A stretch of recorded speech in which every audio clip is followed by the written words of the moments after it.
Sarah Paulson's character in Glass, in my opinion, is one of the scariest movie villains of all time. She works as part of an institution to convince people who realize that they're special and are capable of uniquely extraordinary things that they're not. This kind of manipulation and messaging is everywhere in the real world. Eventually, the system's voice becomes our own as we start to try and explain away everything extraordinary about ourselves, everything we're good at, try to tell ourselves that it's just a coincidence. This method of manipulation works incredibly well on the character of David Dunn because he is the everyman who realized he was incredibly strong. It's a lot easier for him to go back to being the everyman. It doesn't work as well on these other two characters. Why is that? Because these characters gain their conviction through pain and suffering. They're not just sad, they feel cursed, like they were born with an affliction that doesn't make sense, and they are left to make sense of that affliction. It makes them dangerous because they're okay with being the villain as long as it means they're here for a reason. Mr. Glass is called Mr. Glass because he's breakable, obviously, but he's reflective as well. The first time we see David Dunn, he's leaning his head against a pane of glass, but his eyes are shut. He hasn't yet seen his reflection in the glass. I think the fact that this movie was well received, but this one wasn't,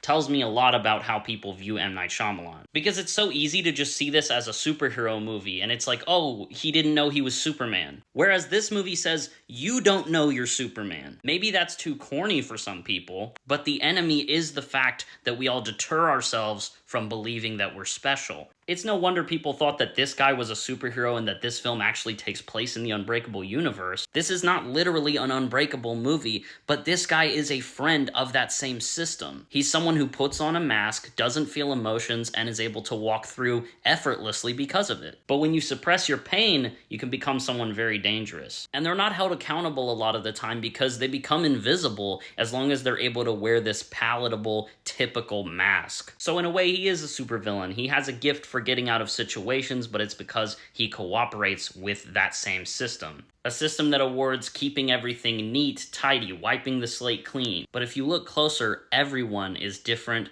Everyone has pain. Pain that's sometimes so great it forms an unbreakable conviction that is able to dismantle the uniformity of the system.